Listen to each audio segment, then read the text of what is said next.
All right, welcome to the Maturity Project. I'm the host, Chad Everett Brochures, and I'm here with some of my co-hosts and a wonderful guest today.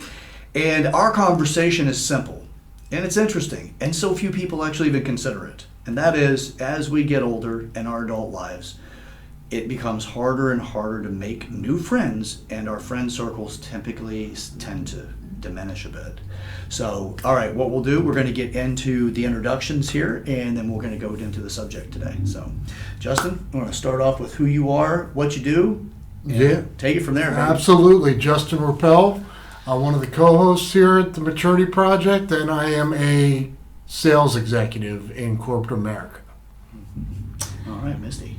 I am Misty Tate. I am a functional fitness coach and a holistic health and wellness coach.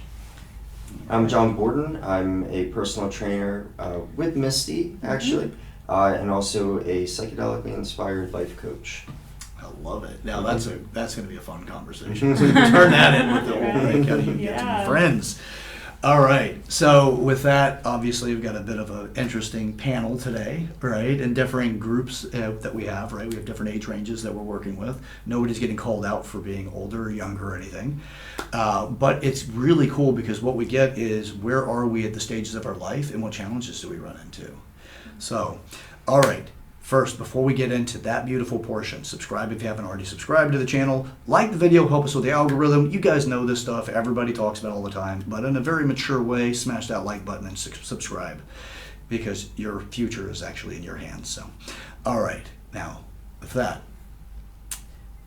if we're going to talk about friendships and how our friend circles commonly seem to get smaller as we get older, and then it's harder to make new friends. It seems to be pretty much the running theme of it, right? Mm-hmm.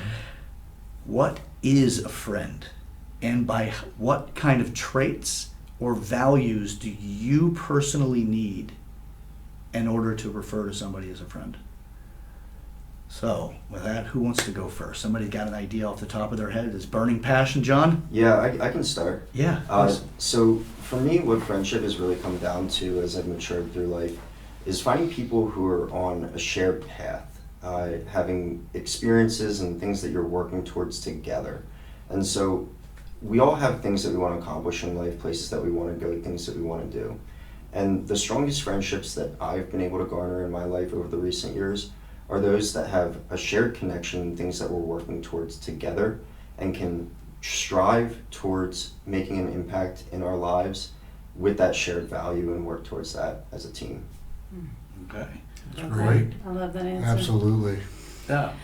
Okay. I'll add to that. Yeah, I need someone that I can definitely trust, and someone that I consider a friend, someone who would go above and beyond for you, rather than just your typical acquaintance person that you might go out with or that you have fun with. But a friend to me is someone you could call at 3 a.m. and they would run to you. They would get up from their sleep. They would come and they would come and help you above and beyond what most people would. So, and then you can trust them with the things that may not be so trusted to tell everyone.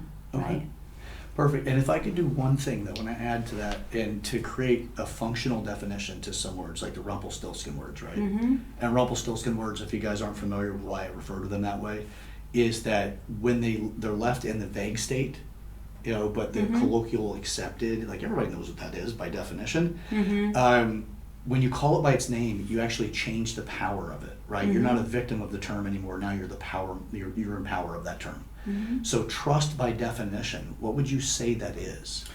Trust by definition means that you can, when you share something or confide in something or confide in someone that you have, they are going to keep that. They're going to keep your secrets and things like that. They're not going to go talking about you to other people. But also trust is that that they do what they say they're going to do. That they if they uphold this. I'm your friend and you can trust me, then trust actually means that they're coming through. They will come through. They if they tell you that they're going to, that they actually will, right?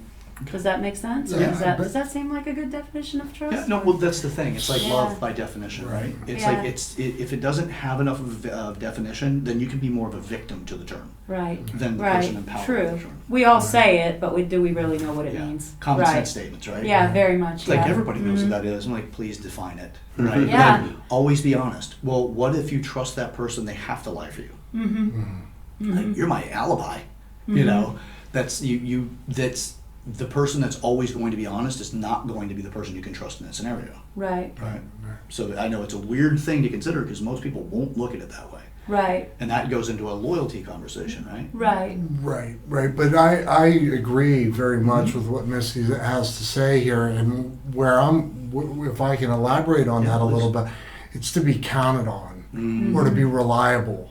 So I don't necessarily, I know my closest confidants are the same people that give me the hard truth if I need it. Mm-hmm. I don't see it that way, but I'll tell you where equally important, at least for me, doesn't have to be universal. You've got to have an ethic to you. Mm-hmm. You got to believe in what's right is right, what's wrong is wrong. Is there space for gray space? Absolutely, there's room for interpretation. But if you're my friend, in an elementary way, you got my back. Mm-hmm. Yeah. And if you don't, then maybe we're an acquaintance, but you're certainly not on the friendship. Yeah. Right.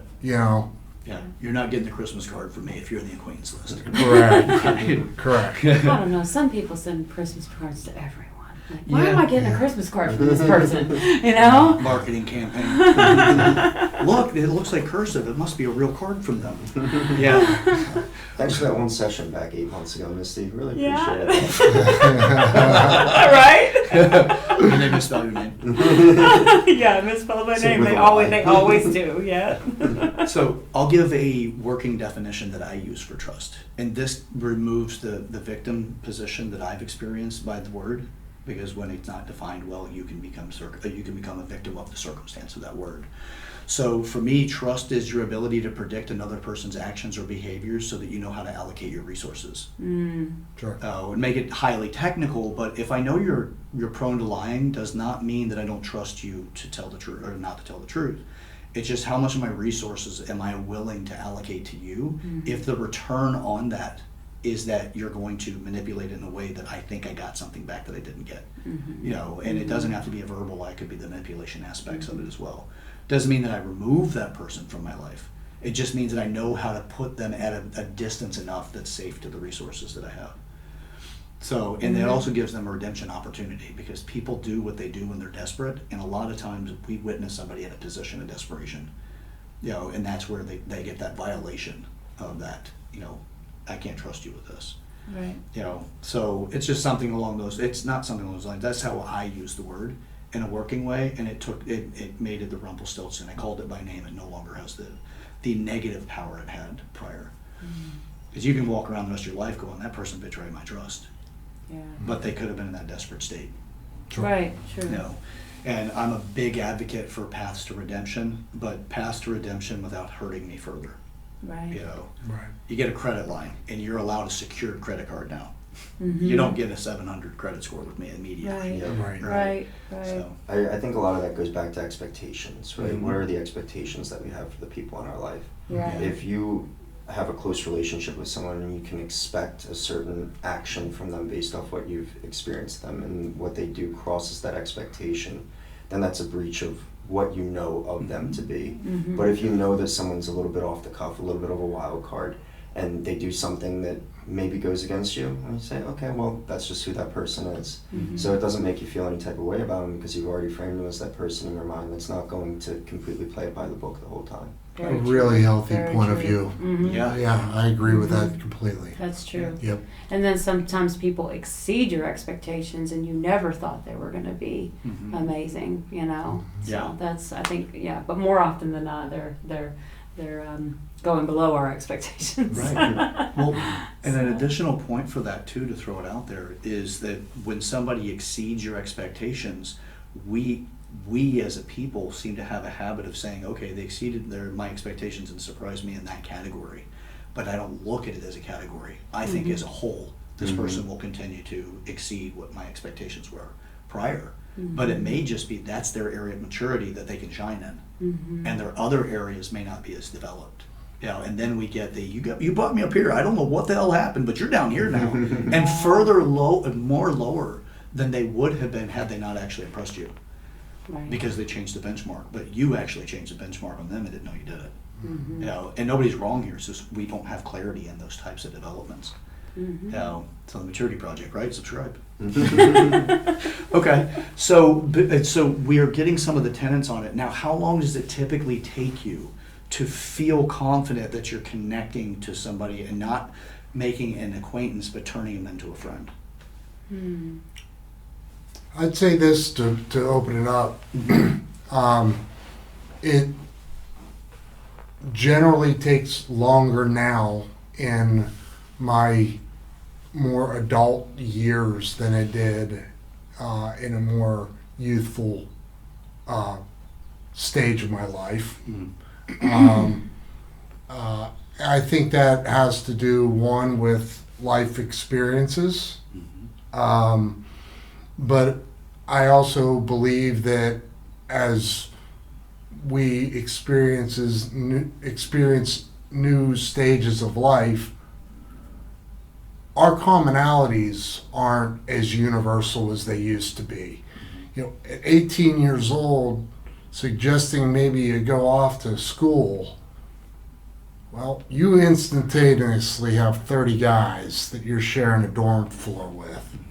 Now you might instantaneously hate each other too, but generally speaking, there's some cohesion right away where, as a professional, I can go good stretches of time working from home, traveling, where I'm not on a regular interaction with folks for a stretch. Could go days or a week. So I'd open with that. I think that really highlights one of the biggest things that I've come to recognize about friendships in adulthood versus younger years, is that when you're in your younger years, you're in those situations like school where you're put with people and you have a large amount of time together, right? So that time that you spend together is kind of intrinsic to the environment that you're in. But as we get older, we become siloed into what we're doing with our own lives. So that's where that shared value and shared goals comes into handy. Because when you have those shared goals, it gives you reason to be together and to spend that time together. So that overexposure to somebody who you have something that you're working on with gives you time that you're spending with each other, and not siloed into yourself as a lot of us do in adulthood, right? Rather than going home from school and then going and playing with the kids from the neighborhood or playing on sports teams or what have you, we go into our own projects. So giving ourselves those opportunities to be around people and expose ourselves to people for long stretches of time gets you closer to people and helps to build those connections. Yes, very true. To kind of go back to like how long does it take before you would, that was the question, right? Before you would consider. I think that's going to be different for every different person. I think you're like he said, it could be like, oh, suddenly I got 30 college frat guy buddies, or suddenly I'm in the military and we're a band of brothers, and these guys become friends for life. Well, I think there's also those, you need to show me why, how, I can, for every friendship, for every best friendship that I have, it's, at some point I can think of why when they became my friend. I could tell you the day that I knew I want this person in my life, and for some of them it was a year, and some of them it was just like a few weeks, like, oh, I'm keeping you around, I like you, and so I don't think there's a set amount of time. Yeah. It's like a chemistry thing, right? It is. It's more of a, you've shown me something that makes me want you in my life, like a recipe for baking a cake. Yeah. It's the friendship cake. Yeah. Right? Yeah, and everybody's for different reasons, you know. Yeah. That's- And it would obviously be like a specific range of exposure, right? Like how much of the traits that actually resonate well with you, like circumstances in life, experiences that you've gone through, things like that, worldviews, you know. Yeah. So it really turns into more like a recipe, Yeah. right? Yeah. So A little dash of trust, a little spoonful Right. of humor. Yeah. You're making a cake. exactly. Yeah, absolutely. So if that's the case with that, now it comes the problem, right? Now for some of us, it's, you know, myself, right? Like I am a professional extrovert, personal introvert, right? So like when I'm out in my element and I'm working, it's like you would think that I'm like that all areas of my life all the time, but I'm very outgoing. Like in the gym, I'm the mayor of the gym. Right, like I meet everybody, get to know everybody, I connect people, I do the handshakings, I'm out there kissing babies, I'm doing the whole thing, right? You know, like, hey, how's the mom and them, you know, like all of it. But when I get home, I'm very much so like, it's time to recharge. Yeah. So I've been in the limelight for a long time, but with that comes making a lot of acquaintances. And then along the way, occasionally I'll pick up like a magnet, picking up a few friends along the way. No, but then comes the effect of being an introvert, Yes. because they know me in the extrovert state, but not my recharging state. Hey, you want to go out and do something? I Yeah. got to recharge. I'm exactly Right. the same way. A professional extrovert, but personal introvert. I mean, that I relate with that completely, and that's hard. That can be very hard to have friends because all the time you spend being that professional, like outward appearance, and all those hours in the gym where you're trying to be up and alive and happy for everyone else. Sometimes you just want to go home and just not hear anything, not talk to anyone, not do anything, right? Yeah. Yeah. So that's the thing that becomes a challenge, right? Because it's like people become expectant of us to be a certain way. And when we get home and we go into our recharge phase, it's like other people like, you're always outgoing, I don't understand. Maybe you don't like me that much. You know, and if they add that stress and you realize that it's there, it's more reason for you to push them away. And now you've got more of a reason not to make a new friend. Most definitely. So I was experiencing a little bit of that yesterday, right? I did this competition, and during the competition, you know, I'm talking to all my competitors, I'm having a blast, I'm exerting myself, I'm singing, I'm dancing, I'm having a great time. But then I wrap up and I go home and it's just, okay, I need to recharge. And so my girlfriend's there with me the whole day, and she's seeing this person that I am, and is, you know, so amped up for the experience that I had. And I just want to lay down and close my eyes. And I have to be like, babe, this isn't you. Trust me. I just need this time. And, you know, when you have those people that respect that and can take you in all forms, it really does heighten the connection that you have, because you don't feel like you have to put on that face for people. So that's a really strong thing, is that, you know, people who can accept you in all versions of yourself, and really help you be that truest version of yourself, whatever it is at that moment. Absolutely. yeah. That's beautiful. Yeah. And it's, what is great is that we're starting to see commonalities within ourselves, right? And why is it that we resonate with each other? Right? Because I know that my experience with Justin's very much the same as well. Professionally, very outgoing, and on his downtime, very recharge-centric. Absolutely. And it's probably more common than what we give a lot of people privilege to as well, because we Yeah. see them in the environment they're met in, Right. and not their personal environment. Right?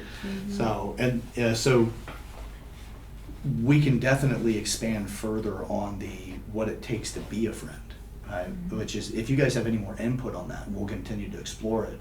But we also want to get into the costs, right? Because even a friendship has a cost. Yeah. Mhm. Right. Definitely. So there's no benefit without cost in this world. Right? Well, one big thing, you know, just seeing Misty in a dress is a totally different game changer. He's used to seeing me in yoga pants every day, or my jogger pants, right? Yeah. Yeah. And you know, being the mayor of Best Day Fitness, you know, Misty's always got a smile on her face. She's always welcoming everyone that comes in. She's a bright ray of sunshine. Oh, thank you, John. And Thank so, you. you know, seeing you out of that mood, or you know, hearing that you More calm don't and like to different, be in yeah. that mood, Yeah. is a game changer. But it's nice to see the it's- dichotomy of you. Yeah, I figured, we'd get to see each other in a different context here today. Yeah, I'm still dressed down. Yeah, yeah.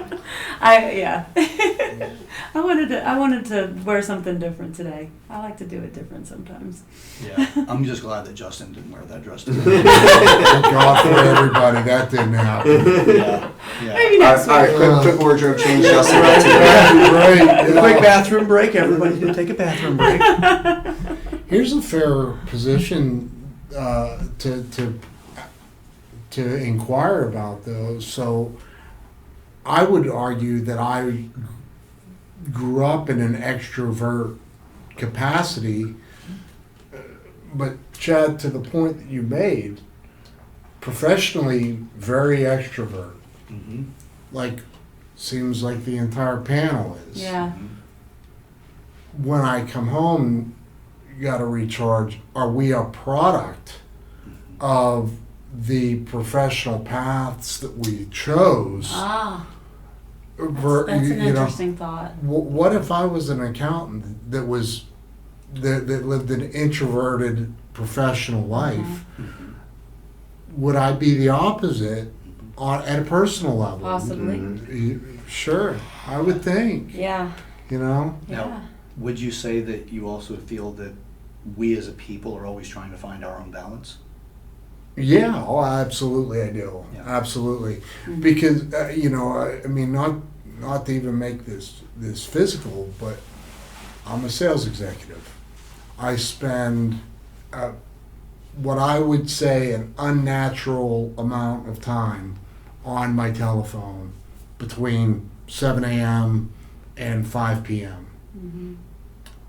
I quite literally have days that I physically feel like a wrestler with cauliflower ear because my phone has been held up. It's almost painful. Mm-hmm. It's certainly uncomfortable Yeah. to have that phone up to my ear for another 45 minutes to an hour that night because it's raw. It's physically raw. It's a fact, you know? Yeah. So, Yeah. So, would you also say that there's specific traits that lead us into because of our aptitude to specific careers? Like a father noticing that their son is, equipped with or developed in such a way that they may be a better, they have the meticulous interest in numbers. mhm. And as they build a reality around that skill set that they're getting rewarded for positively by their father in this scenario, in this example, then they get to the point that they're actually more suited to be an accountant because they have the conditioning to make that realm of occupation more functionally Right. adapt or excellent at, Mhm. but yet there's still that desire to balance ourselves. But there's we're a spectrum creature. Right? Yeah. There are people on a far end of the spectrum where their trait sets are so well aligned with that they're going to be introvert no matter what. Mhm. And then there's others that are going to be on the other side, they're extrovert no matter what. And then there's that somewhere else that's like, okay, what part are you starving that you need? Mm-hmm. Like for us, we push ourselves into the limelight because that's what our occupation is really. You're going to be more successful in your occupation that way for what we all do. Mm-hmm. Yeah, and if you so I hesitate to open a rabbit hole, but I'm going to for a moment. I think as a United States specific society, we have a career development cycle that is, at least in some capacities, broken. Mm-hmm. You know, it's grow up, go to school, graduate, maybe go to college, graduate, and there's very small space in there for an adolescent 16 to say 20 to just kind of maneuver through their environment and truly identify the person that they are and what they're meant to do. Because quite frankly, I can only speak for myself, but at 18 years old, I couldn't speak at an educated level about the type of human being, about what my career or work-life environment and settings were supposed to be. I just knew go to class, get a grade, get a degree. You know, so you naturally end up finding yourself to a degree being funneled into, you know, just where you society says you belong. Mm-hmm. And it doesn't. I mean, there's certainly cases where it matches up, and then everything's universal. But I think there's also plenty of cases where there's people out there doing stuff that doesn't necessarily align with their personalities or passions, you know, what their dreams are to do. Mm-hmm. But, you know, you have responsibilities and families to think about and bills to pay. Just, Yeah. you know. And I resonate with that heavily. You know, as somebody who didn't really figure out what I wanted to do with my life until about a year ago, all of my, you know, 18 to 29 was kind of in this space where I felt lost, right? I was in a sales path. I had all these experiences that were pushing me down that path, and you get skilled in sales, you get skilled in talking to people, but that's the one skill that you have built up, and you start to say to yourself, okay, what else can I do? I've accumulated all of these years of life, but my skills are very siloed. So how could I transition into something different that I want to do? And like what you were saying with the schooling and the debt that you take on with that, it feels like a trap for so many people. So once you recognize that passion, how do you get from, okay, this is my passion, this is the path that I want to go down, and making that change? And that's a major hurdle for a lot of people to be able to overcome, is breaking away from that conditioning that you've been given throughout your whole life, and choosing what you actually want to do rather than what you've been predetermined to do through what your skills have been up to that point. That's Yeah. very valid. I know that John and I have a very similar story in that respect, where we both 180 changed careers. You know, I mean, just went to doing what we were passionate about, in the sense of, you know, because this is what I'm drawn to do, other than just what makes me money. You know. Yep. So, yeah, we did get off in a rabbit hole there. Yeah. About that. Well, I mean, so that all adds to it, though. Yeah, because it does. those become the traits that are important to us, or the traits that we show regularly, and that's signaling out into the people that we interact with. And whether or not those people see that who we are in that moment, and who they know us to be, or learning us to be, is putting it out there for them to become your friend, not just you becoming their friend. Like, you know, the connection is not one-sided, but you have to get them to be interested in being your friend as well. Right. But you're not starting out with the idea. We're not psychopaths in that way. We're like, I'm gonna make this person like me and be my friend. No, it's like, it's a natural chemistry that arises. Right?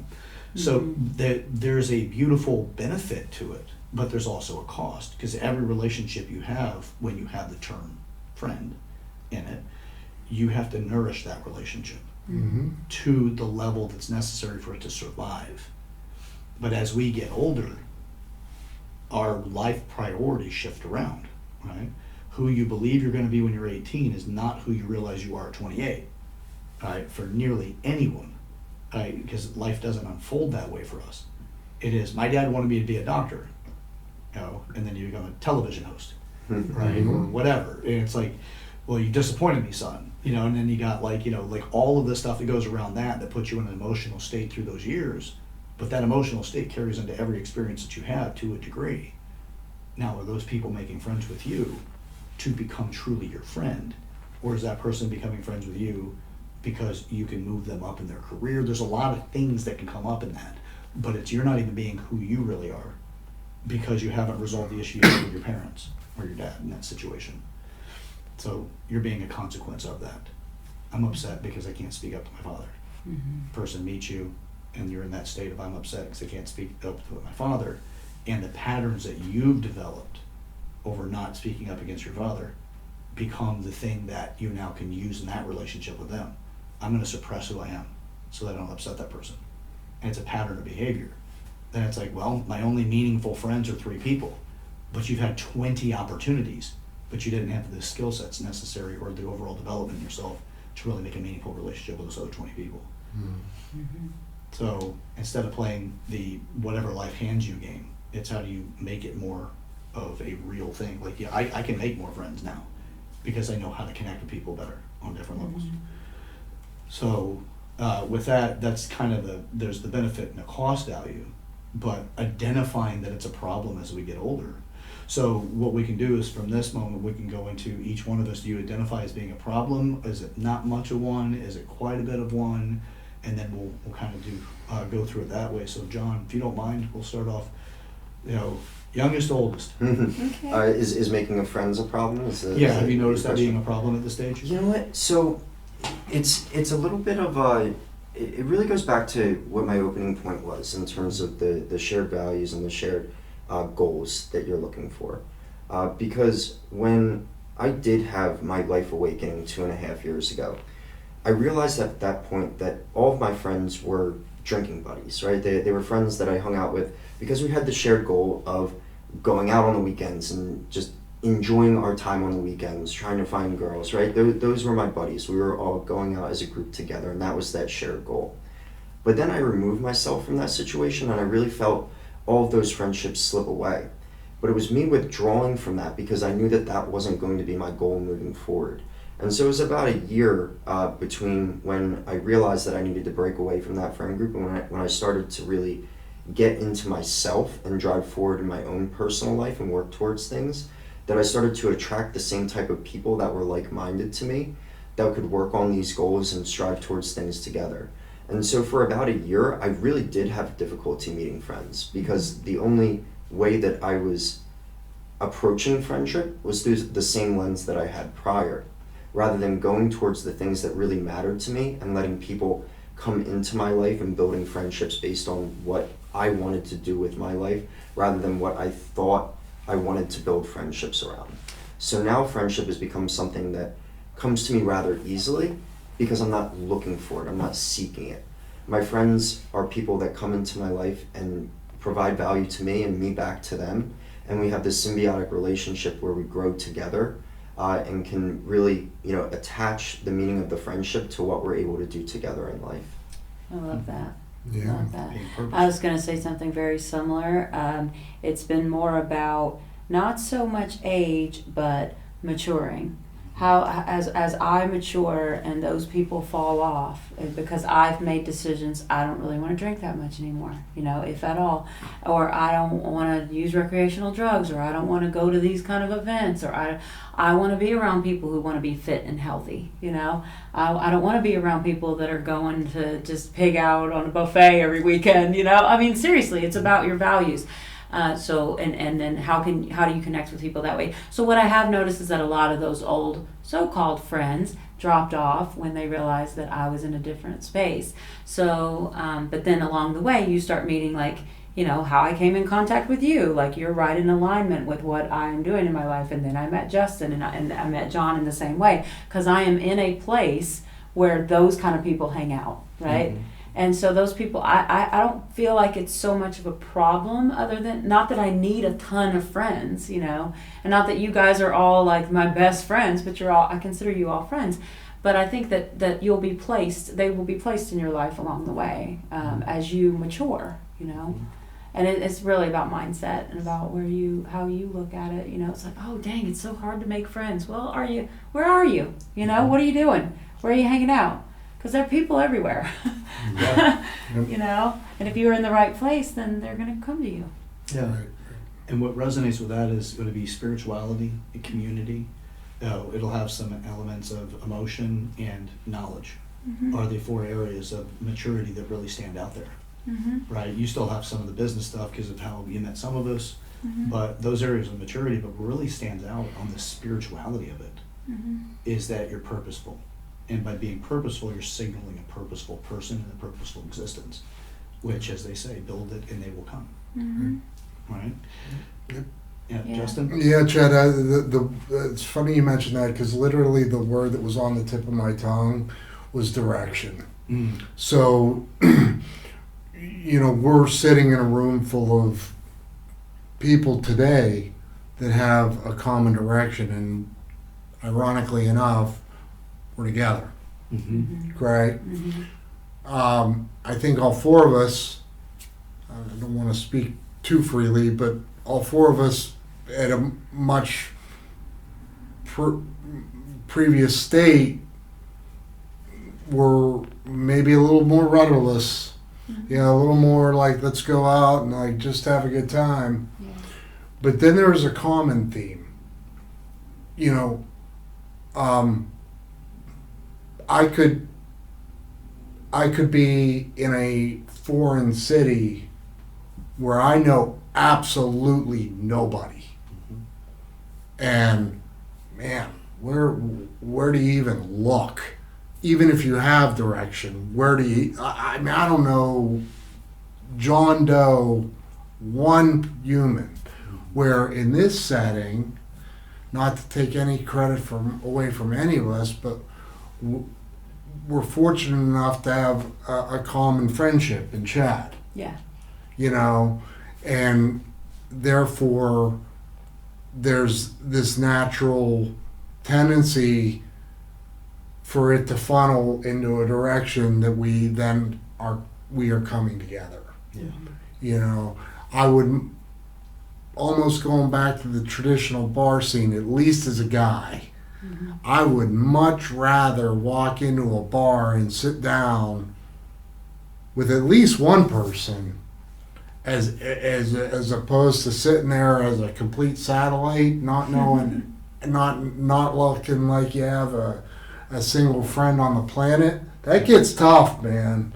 Yeah. Because there's like stereotypes start coming out. Like, man, there's a dude. He doesn't have anybody he could have called. Kind of a Yeah. thing, And I've been in both, and it's so so there's that too. Yeah. That's all. It's kind of like the eating dinner by yourself type of scenario. Yeah. Right. It's like it sets up the stage that people can make a lot of assumptions. Yeah. And it also, for some people, that's a very defeating experience. Sure. It's like, I have nobody to go to dinner with. Right. Yeah. So you guys have a very positive side to the aging and friendship side of things. But I can say that if you were to use previous stage of your life and then as a comparison or contrast to where you currently are with those friendships, not necessarily about the meaningfulness about it as much as it is just like when you called people friend before and where you call people friends now. Would you say that you have a larger number of those people now or fewer of those people now? And then we'll get into the meaningfulness of it in a minute. But just as far as the comparisons with Justin? Oh, significantly smaller. Okay. Definitely smaller. Okay. Yeah.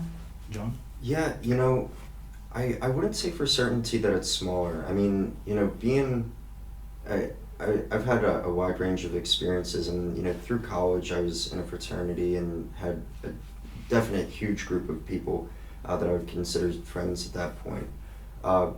But I wouldn't say that my circle is small by any means now. Okay. There's definitely a core group that I know that I can trust beyond any others, who are very strong friendships, and then those who are friends and those who are acquaintances.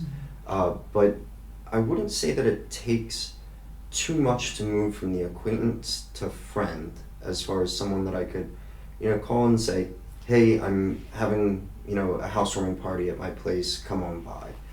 And so the ability to do that and still maintain a good group of people is super impactful, because it just allows you to spread out those branches and see where it sticks. Yeah, and it's qualifiable, right? As I'm sure if we talked about it more, we could qualify exactly what those traits are, or the character values that have you go from acquaintance to friend. You know, and the benefit of understanding that, although that's not really today's episode necessarily, that would be one for the next episode, and that would be something we can go further into, would be what does it take to create those new friendships? Today's is more of like, is it a problem, and if so, what's how can we identify that problem? Because I reached out to Justin earlier in the week and said, hey, I realize there's a problem here, and there's something that we can do about it. And we started discussing actually how do you create a course to help make new friendships, and how do you qualify if it's a friendship or an acquaintance, and how do you make a strong bond with somebody that's fallen into that friendship category. So I'll share this with you guys and see if you all have had something similar to help identify the problem, and if it is a problem for you guys or not. So for myself, so my girlfriend and I were walking around the neighborhood with our son, and our son he's going to be 3 in a few days. All right, so we decide we're going to take him out for a nice walk in the neighborhood, and we only go by one street over because he's walking instead of being carried. Not a big important detail, but still it's valuable enough. And as we walk around the corner into this other street, there's a young family, and they've got 2 kids, and they're riding around in a Power Wheel. And they made a trailer for this thing, as adorable as could be. And I caught myself going, okay, well that's cool, and I'm handy. Right? I love creating stuff, and I see that, and I'm like, I wonder where he bought that or if he made it, So I'm like, okay, well, we get closer, and my son's screaming out. He loves it. There's this thing, you hear that little Power Wheel going, you guys know the sound. And the kid's over there burning grass because he's like at an angle. It was just adorable. It was just great. It was cool. There's a little boy and a little girl in the Power Wheel, and the dad's over in the driveway and the mom's over on the porch. As we get a little bit closer, we're like, hey, how are you? And my little guy runs into their yard, and I'm like, we're sorry, but he gets really excited, and we wanted to create the boundary that, hey, our kid's not feral, just going to go running up on everybody, and we're not going to say or do anything and not parent it, so we've already set that precedent and the boundary. And they, the father walks over, introduces himself, we all introduce each other, wife comes down, same thing, and then next thing you know, my kid's riding around in the back of the Power Wheel. We're about 5 minutes into this conversation at this point, and I caught myself going, I'm really ready to tell them, like, hey, hope you guys have a good night, and just move along. And I'm like, why am I feeling that way? My girlfriend's having a good conversation with him. My kid's having a great time in this little Power Wheel with the other 2 kids. And the father and I are having conversation. It's not a bad conversation. It's just basics. Where do you live? Like that kind of thing. And we're like on the next street. And then I'm like, okay, well, I checked myself. And I go, she's having a good time. He's having a good time. They're having a good time. And here I am wanting to pull away. Right? I don't have anything in pressing urgency. I don't have to get home to complete anything necessarily. I got a video to make, that was about it. I didn't have anything that was a high priority not to stay there and not to get to know these people. Door's open, and I'm closing it. So then I check myself, and then we sit there for a little bit, and then he asked me what I do for a living, and next thing you know, the conversation ignites, right? And I'm like, we're at 5.5 minutes, 6 minutes in, now we're at 30. And it's like, went by like that. And then all of a sudden, I'm like, okay, I want to leave again. We're not done. He's asking me all kinds of questions because of being a consultant and being able to help people with their business models and things like that. And he's fired up. I'm fired up. And I'm closing the door again. So I identify this is the problem, but why? I, again, have nothing pressing. I've got nothing going on that'd be a problem here. And I want to shut down an opportunity. So that's where I started identifying that there is a problem. Because my circle's shrinking, 45 years old. And it may be expanding here, but overall in life, it's shrinking. The maturity project, this is something that I started creating years and years ago. It almost screams in the face of the maturity project to continue to shrink like that. So now I'm like, okay, fail forward and fail up. So if you guys have had experiences like that where you can identify something that makes you go, maybe I didn't see it then, but I can kind of see it now. Or this was an experience that I did have, and it's relatable to this. Yeah, I would say, for me, personally, someone that's, been single, someone that, just didn't find myself for a multitude of reasons, raising children, you end up, the proverbial third wheel a lot. Well, if that happens for a long enough period of time, I think just as general as human beings, you become comfortable, but you also become conditioned with the idea that you have a lot of me time, and that's the complete opposite of where I was 30 years ago when I was a member of a fraternity and I happened to be the social director. And I'm literally running a fraternity party with 400 people in it, night and day. Yep. But you do become a product of your conditions to a degree. And, I was on the phone this morning with a dear friend, and, we talked about the podcast.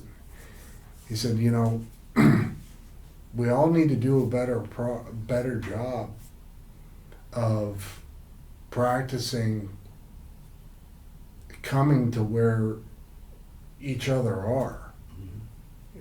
Maybe I am married. Maybe I do have 3 kids.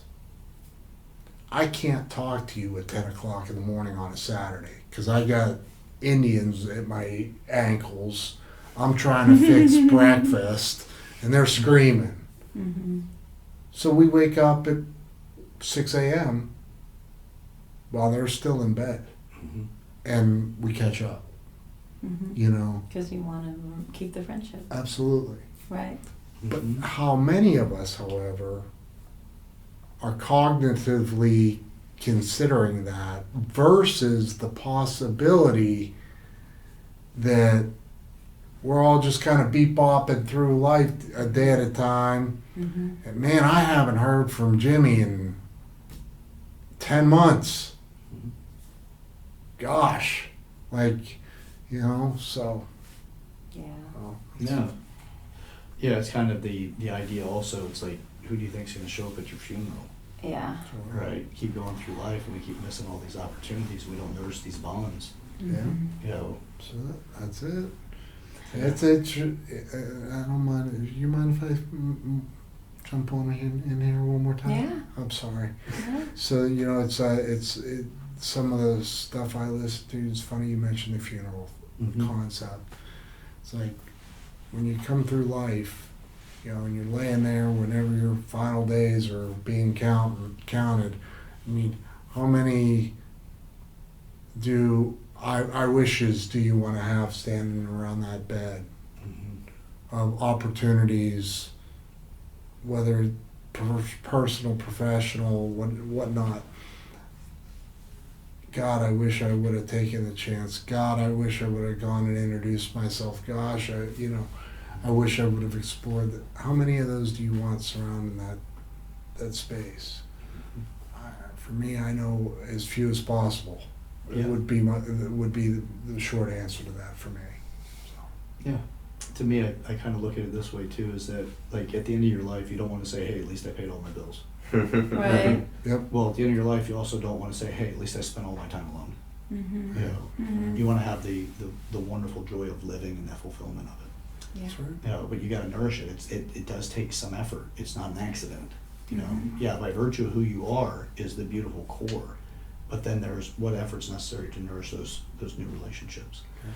So, Misty, do you have any experiences that align with that? I think recently going through an experience with an old friend has made me realize that I need to nurture some. But no, she's not not an old friend. She is a friend that I've never actually met in person. That became a friend because I was coaching her virtually, and we became friends. And it's a long story, but she kind of dropped me for because we had an experience in a day where I didn't have enough time to talk with her, and she turned that into a big problem. And she wouldn't talk to me, she wouldn't return my text, and it's been a month now, and now I feel like she's just dropped me over just the silliest little thing, right? So that's made me kind of rethink how I want to continue to nurture my old friendships, the ones that I have kept for so long, because this is a fairly new, like 3 or 4 year old relationship. We've never even met in person. She had expectations of me that I would have never had of her. Now I have just now found out who this person is, and she expects more of me than I can even give, because she doesn't even know what my life is like here in St. Petersburg as opposed to her life up in Traverse City. It's not, we don't even live in the same place. We can't give each other time. We can't, but what we do is, like, every 3 to 6 months we get on the phone, we catch up, we have the most wonderful 3-hour conversation, and then we feel like recharged within our relationship. And it's been that way for a few years now, and I wasn't able to do that with her, and so she was hurt, she was upset, and then when I tried to recover the whole thing, she didn't answer the phone, she wouldn't answer her texts and things. So I'm kind of upset about that right now, because I think that she could have been a really great lifelong friend. I'm kind of upset but I'm also seeing, okay, is this the kind of person that you really are? And do I want that kind of person in my life? Because if you can't accept that I might have other things to do, right? I might have a life, and we may not be able to talk when we maybe tentatively have planned to talk, then you might not be for me, right? You might not be good for my life. And Misty, I would say this: we all make mistakes. All of us. It's a part of human beings. Yeah.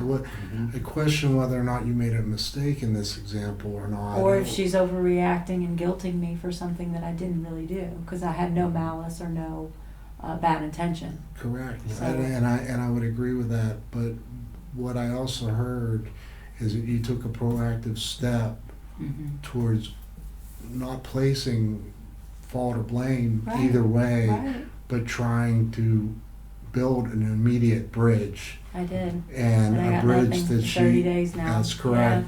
Yeah. So I don't know, at what point do you go, are we really friends? Were we ever really friends? Or are you just now showing me who you are? Or is she expecting something different out of the relationship than you expect? Exactly. And you're right, it goes back to the expectations, yeah. And so it makes me think more about, rather than me making new friends or trying to make new friends at 44, how do I nurture the relationships that I have? Because there are a lot of people in my life that I could go back and nurture, and people that are worth doing that with, Maybe it's not always about trying to make new friends, right? Sure. Yeah. That's just my opinion. And to throw something in on that too, just briefly, is that, as John was getting to, is that there's expectations associated with it. If your friend's going through, a stage of her life where her agreement that she may not have fully spoken with you, but confirmed through the years, is that you'll be there for her under these circumstances, and she may be reducing her her capable friendship circle to where she has somebody to be there, and you may have been 1 out of 4 people that kind of let her down without realizing, like, you didn't do it. It's her expectations, and as she's not nurtured her relationships in such a way to keep them vibrant and alive, so when the call comes through, I got to get this call, or I'll get back to her as soon as I possibly can. It may be also get back to her as soon as I possibly can may have a different time frame for them than it is for your reality, right? So it could also be that. It could be that she just had that degree of dependency on you, and you didn't come through for her, but that has nothing to do with you. It's an unspoken expectation. Well, and I also, it could be, and not to get too far off, but when you coach someone, and I think we all know this in different areas of our life, you build special relationships with people, and I think they start to see you as a mentor, even when you're outside of that coaching relationship and you become friends. And so I think she she might have had like a viewpoint of me, like, oh, she was always there for me. She always had the answers. She always had, and then now she's blowing me off. Now she can't talk. Now, you know, it could have been something like that. It could have been so many things. And that's why I was the one that was like, well, I just want to go clarify things. I still want to talk to you. I just happened to be a little busy that day, you know? Yeah. So, yeah. And for somebody that does the work too, though, not everybody does the work, does the work on their own growth and development. You'll do the work to secure your next stage of you. All right? But if the other person doesn't even know that the work is capable of being done, Right. It's kind of like, okay, your group can shrink because they eliminate themselves in the process. It's not you. Right. And then I get into the meaningful aspects of things, right? So, John? Yeah, I think a couple of things that you guys have all touched on really resonate with me. First and foremost, Chad, the conversation that you had with your neighbor. I had a similar situation. I had constructed this program. It's an 11-week program of all different habits to form. And one of those is going for a 20-minute outdoor walk every day. So on one of my walks, I passed by this house, and there were a couple of dogs out front. I stopped down, pet the dogs. The guy at the house came out and talked to me, and it wasn't his house, but he was there with a friend or what have you. And we started talking and have some good conversation for like 5 minutes, but at the same time, I was like, okay, well, I'm ready to go. I'm ready to get out of here. But there wasn't enough value built in the relationship for me to really see a reason for continuing the conversation. He seemed like a good guy. He doesn't not that far away from me, block over, but there isn't that, okay, this is somebody that I want to have in my life. Similar situation, there was a guy that I met who we spoke about fishing. We went out fishing one time, went to his place, threw some lines off the dock, hung out for maybe 2-3 hours, had a decent time, but there isn't enough value for me to want to continue that relationship in the other aspects of our lives that we might have been able to connect. So, after that, neither of us have reached out to the other to spark anything up, but there's nothing driving me towards continuing that relationship. So in my life, there's a very limited amount of time that I can devote to other people in my life, and I try to make sure that I am devoting the right amount of time to people who I see providing continual value for myself and that reciprocal value for me towards them, whether that is a coaching relationship or just a friendship where one of us looks to the other for certain strength in certain aspects. And so I have a very close family friend who we have multiple hour-long conversations maybe every 3 to 6 months. And she and I spoke about this podcast called the Telepathy Tapes. I don't know if any of you are familiar with that, but I got her to listen to it, and she was like, oh, I'd like to set up a time to talk and go over this in more depth. She was also looking for my girlfriend to be present there. My girlfriend had only listened to 2 of the episodes, so I said to her, hey, really need to get Thansha, my girlfriend, a little bit more up to date on what's going on. We'll get back to it. It's now been about a month that I haven't circled back to her. But I know that friendship is one that is so strong that I can reach out to her in, later today or in a month and say, okay, we're ready to talk about this. And then the relationship continues from that same point because we've built up enough value in our relationship over the years that we've known each other to not feel any certain type of way about me not getting back to her about that. Yes. But she's a very mature person, and at this stage in my life, I'm beginning to recognize that maturity as well, to understand that the relationship isn't predicated on the ability to call someone back the moment that they call you, but rather that there's open communication and understanding of where people stand on certain things and being able to devote the time that needs to be devoted to that. True. So, it all just really is all encompassing into what's important for you and how you build relationships with the people in your life to cultivate that value moving forward. Absolutely. Your values are everything like that. She obviously really values being able to call and get in touch with someone right away. That friend. Me, I actually have a lot of value in people who could be very flexible. Yeah. I mean, I have some really good friends that we might not talk for months, and then it's like we got right back together. We it's like we started from, like we just saw each other yesterday, and no one is holding that against you. And that's a beautiful thing to me. But maybe other people don't value those type of relationships the same way that you and I do. Yeah. That's the type of relationship that you have with those people. But yeah. Yeah, I'd say that has a lot to do with the maturity of the people involved. Mm-hmm. Sure. Right. Absolutely. And what's the benefits of growing up or developing and maturing it is for everybody. It's not just for yourself. Mm-hmm.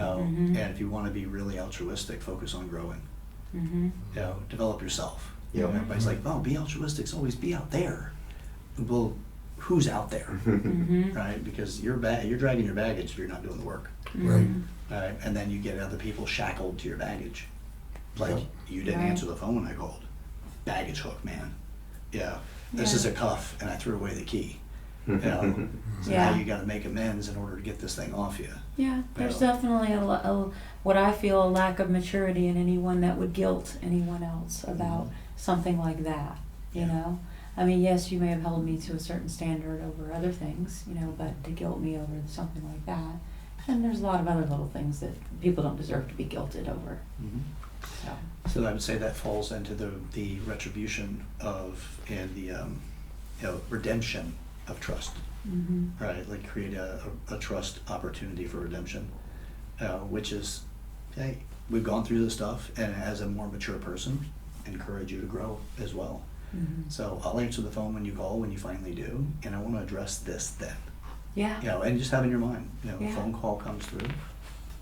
Hey, been a long time, glad, vet it, clear the air, Yeah. and then get into something that's more constructive. Mm-hmm. Not advice though, because everybody should know how I feel about giving advice. Yeah.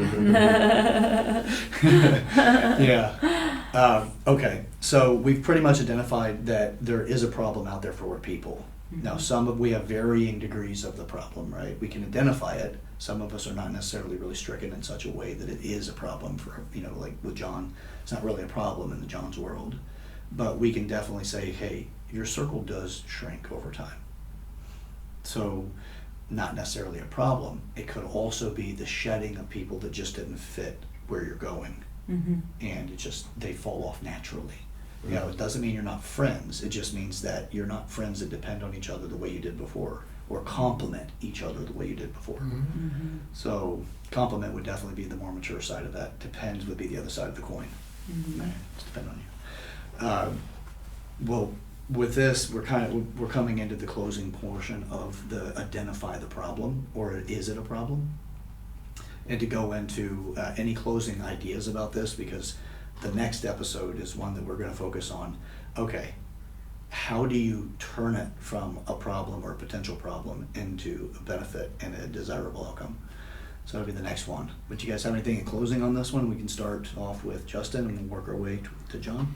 Can I pass? Okay. Yeah, come back to you. Yeah, come back to me. on this Okay. one. You got Yeah, it. thanks, bud. Okay.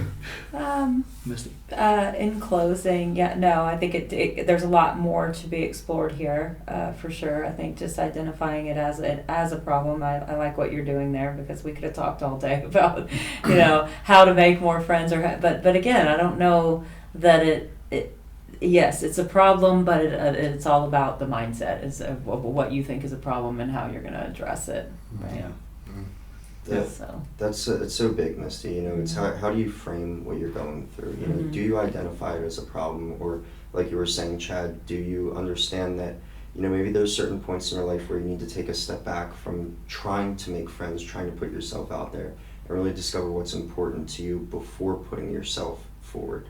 I have a lot of people that talk to me about romantic relationships, and the biggest thing that I say to people is that when you become the person that you want to be, you'll find the person that's meant for you.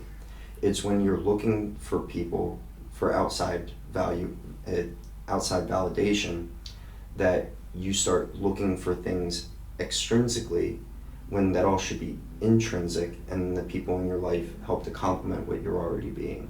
So pulling back into yourself, finding who you are and how you want to present yourself to the world, and then allowing people to come into your life who are going to naturally come into your life, rather than seeking friendship for friendship's sake. Very beautifully said. Yeah.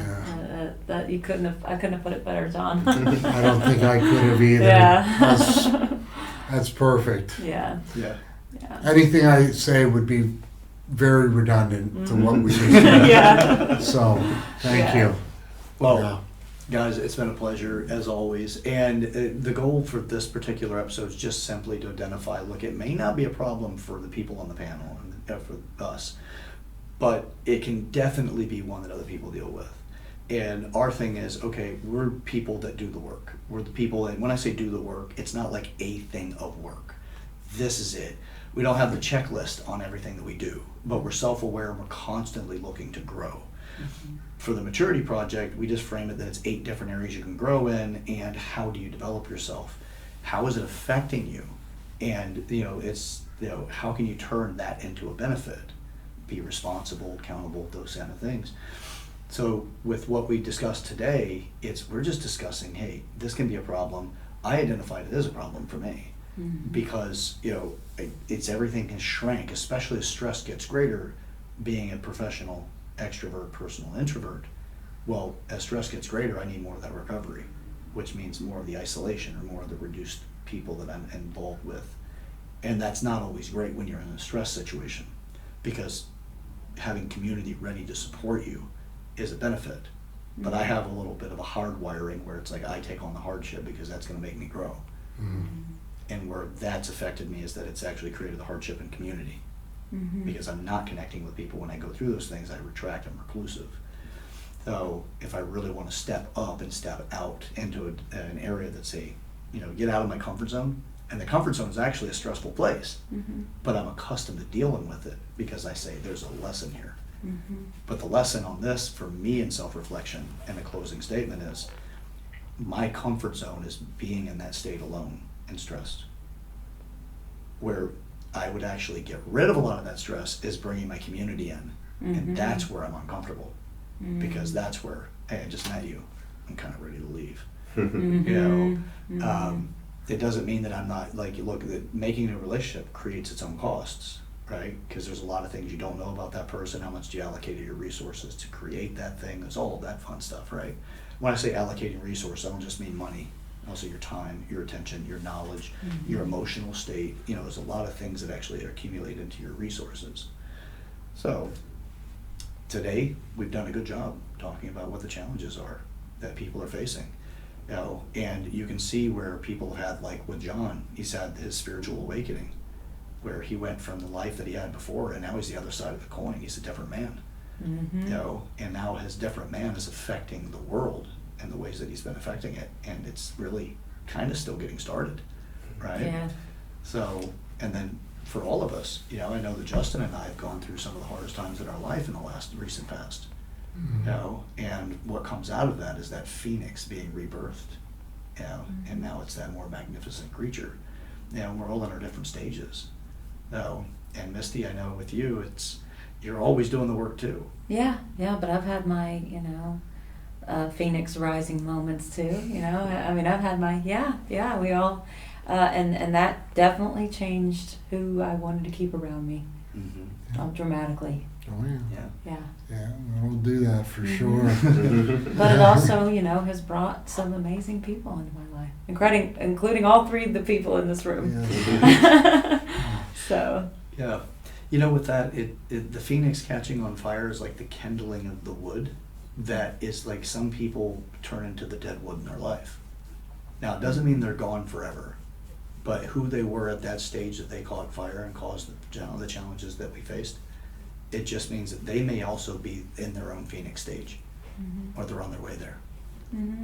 And with us, we love to guide, we love to support. That's why we're all coming together as well, commonality. So with that, I want to thank each one of you guys for being a part of this with me.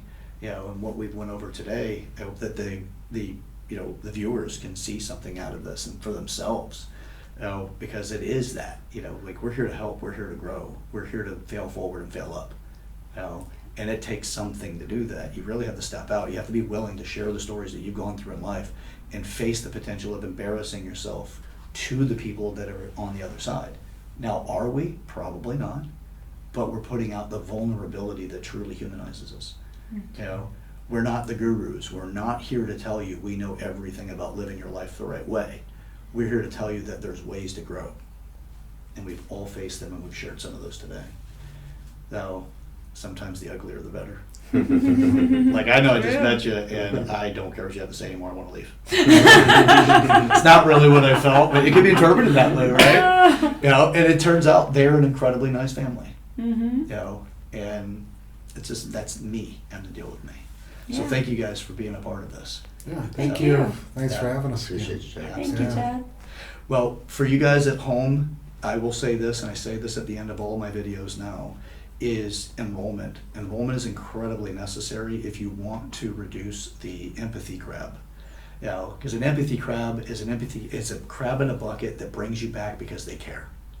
And if you don't share with them you're up to something and you're working on changing or developing and growing, you're gonna hit stress moments that are going to wear on you, and people in your life that are close to you that care about you will know it.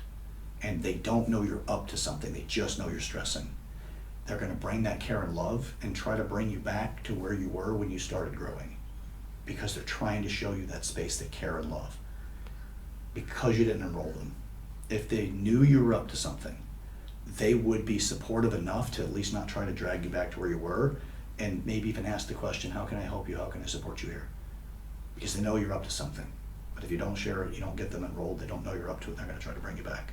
That's why it's important to share these types of videos with people that you have that are close to you when you're really out to make some change. So with that, share this video. Put some comments in the comments section, communicate with the community that's already here. You know, start to voice yourself. I promise you, you have value, and the community will receive you. I am Chad Everett Broshears, the host with my co-hosts of the Maturity Project. Every mistake we've ever made is an opportunity for the future success. So yesterday's failures is tomorrow's opportunities. All right, that's it for today's episode. Thank you for joining, and episode 266. So we're identifying the problem of a shrinking friend circle. Yeah. All right, guys, we'll catch you on the next one. Let's get up to something. Let's get up to it together. See ya. See ya. See ya.